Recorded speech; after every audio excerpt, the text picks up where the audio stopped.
नमस्कार, आपण पाहत आहात सिटीझन न्यूज नेटवर्क। पुढील बातमी आहे लातूर जिल्ह्यातून। जय मल्हार सेनेचे पोलीस अधीक्षक कार्यालयासमोर भव्य निदर्शन आंदोलन। मौजे टाकळी तालुका लातूर येथील माऊली सोट प्रकरणातील सर्व आरोपींना तात्काळ अटक करून कठोर शिक्षा करावी। या प्रकरणाचे पोलीस अधिकारी व पोलीस कर्मचारी दोषी आहेत, त्याच्यावर कारवाई करावी। तसेच माऊली यांच्या कुटुंबियांना शासनाने त्वरितर्थ सहाय्य द्यावे या मागणीसाठी जय मल्हार सेनेतर्फे दिनांक 8 फेब्रुवारी 2025 रोजी सकाळी 11 वाजता पोलीस अधीक्षक कार्यालय लातूर समोर भव्य निदर्शने आंदोलन करण्यात आले। जय मल्हार सेनेतर्फे निवेदन देण्यात आले। यावेळी जय मल्हार सेनेचे सरसेनापती लहू शेवाळे, जिल्हाप्रमुख संजय केसाळे, पांडुरंग लोकरे, श्रीकृष्ण सुरवसे, गोपाळ मेहत्रे, सोमनाथ फुले, विनायक जोडतले, श्याम माकने, नंदकुमार तांबळे, अनिल गोळेकर आदीची उपस्थिती होती। आम्ही तुमच्या ज्या मागण्या आहेत त्या मागण्या मान्य करू, पण तुम्ही 4 तारखेला आंदोलन करू नका। आणि म्हणून आपण 4 तारखेला निवेदन दिलं त्यांना की आम्ही तुम्ही सांगितल्याप्रमाणे हे आंदोलन स्थगित करतोय आणि त्याऐवजी आम्ही पुढे 8 दिवसानंतर आंदोलन करू असं आपण जाहीर केलं। आणि त्याच दिवशी अनिल गोळेकर यांच्याबरोबर बोलणं झाल्यानंतर आपण हे आंदोलन ओबीसीच्या मार्फत ओबीसी घटकांच्या मार्फत 7 तारखेला 8 तारखेला इथं करावं एसपी कार्यालय असं ठरलं।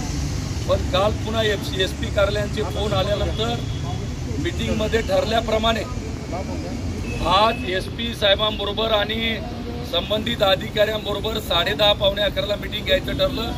त्यानुसार आज 11 वाजल्यापासून आपण एसपी कार्यालयात संघटनेच्या प्रमुख पदाधिकाऱ्यांसह आपण बैठक घेतोय आणि बैठकीमध्ये चर्चा केल्याप्रमाणे पोलीस प्रशासनासमोर ज्या आपण 4-5 मागण्या ठेवल्या होत्या त्या सर्वच्या सर्व मागण्या पोलीस प्रशासनानं मागण्या मान्य केलेल्या आहेत। जे 2 कॉन्स्टेबल घटनेच्या दिवशी आले होते आणि त्यांनी निष्काळजीपणे कर्तव्यामध्ये कसूर केली, त्यांच्यावरती जी निलंबनाची कारवाई व्हावी ही मागणी आपण केली होती, ती प्रशासनानं मान्य केली। त्याचबरोबर आयो जे आहे हे आरोपीशी संगनमत मदत करतात असा संशय सोट कुटुंबियांना होता।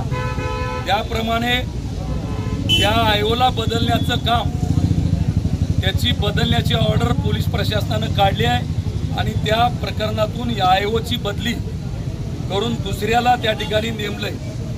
तिसरी मागणी आपली जी होती ती ज्या काही 2-3 मागण्या दुसऱ्या त्या सुद्धा मागण्या प्रशासनानं मान्य केल्या, त्या आपल्याला जाहीर करता येत नाहीत कारण तो तपासाचा भाग आहे। त्या सगळ्या मागण्या केल्या आणि त्याचं लेखी पत्र मागण्या मान्य केल्याचं आणि पुढच्या 15 दिवसामध्ये त्यावर कारवाई करण्याचं आश्वासन लेखी पत्रामध्ये आता एक 5-10 मिनिटांमध्ये पोलीस प्रशासन आपल्याला देणार आहे।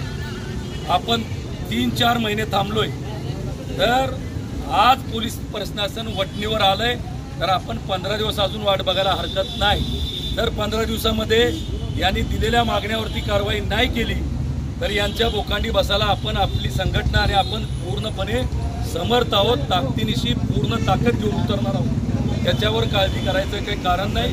राहिला प्रश्न 25 लाख रुपये सोट कुटुंबियांना अर्थसहाय्य देण्याबाबतचा, आपण त्या बाबतीमध्ये हा विषय पोलीस प्रशासनाचा नाही, पण यांचा अहवाल कलेक्टरला जायला पाहिजे। तो अहवाल ते कलेक्टरला 1-2 दिवसात पाठवणार आहेत। तो अहवाल गेल्यानंतर कलेक्टरलाही भेटू आपण आणि शासनाकडनं मदत मिळवून द्यायचं काम।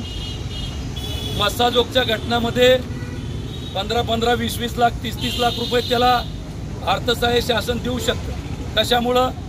कारण त्या जिल्ह्यातल्या लोकप्रतिनिधींनी त्यांच्या शासनाकडे ती मागणी लावून धरली। मग ते सुरेश दस असतील, अजून कोणी आमदार मंत्री असतील, खासदार असतील त्या जिल्ह्याचे, त्यांनी ते तिथं लावून धरले। आता आपल्या मतदारसंघाचे आमदार जे कोणी असतील हे सत्तेमध्ये, या आमदारांना आपण पुढच्या 4-8 दिवसामध्ये ज्या दिवशी ते इथं असतील त्या दिवशी 10-20 जणांनी जावं, आपण सगळ्या पदाधिकाऱ्यांनी आणि कुटुंबियाला घेऊन जावं आणि या सोट कुटुंबियाला अर्थसहाय्य देण्याबाबत कारवाई करावी। अन्यथा आम्ही आमदारांच्या दारात, आम्ही निवडून दिलेला लोकप्रतिनिधी आहे त्यांच्या दारात आम्ही आंदोलन करू, अशा प्रकारचा सुद्धा इशारा आपण त्यांना देऊ आणि शासनाकडनं जी आपल्याला कुटुंबियाला अर्थसहाय्य मिळवून देण्याचे आहे त्या बाबतीमध्ये कारवाई करायला सांगू।